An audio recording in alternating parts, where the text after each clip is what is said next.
Slip disc is probably one of the most common conditions that we take care of.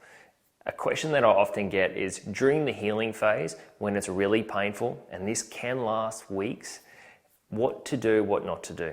And I want to break them down so you've got full clarity on knowing when you go back home or when you're recovering and resting, what do you do to help it?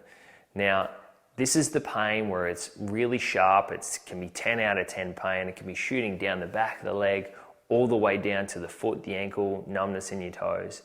I know it sounds counterintuitive, and I know it's not going to be what you feel like doing, but gentle walking and keeping the mobility going is absolutely crucial to the recovery. This helps with reduce the inflammation.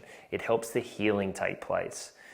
Years ago, they used to say, bed rest for weeks until it heals. Now, when you're resting and lying down, what actually happens is the disc absorbs water, it rehydrates and it swells, which means it actually increases the pain because it's putting more pressure onto the nerve.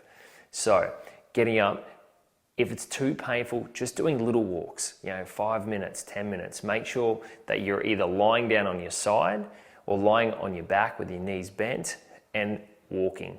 You want to try and avoid sitting down. Sitting puts a lot of pressure on the disc. All right, and you want to avoid those really soft, comfy couches where you're slumped down. Worst thing you can be doing.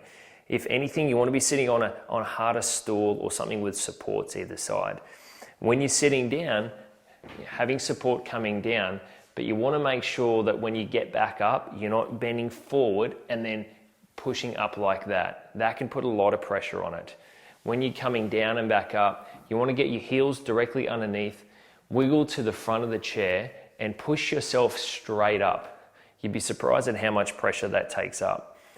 In that movement, you want to be squeezing the stomach, engaging the core, making sure it's doing as much work as it can to take the pressure off the lower back.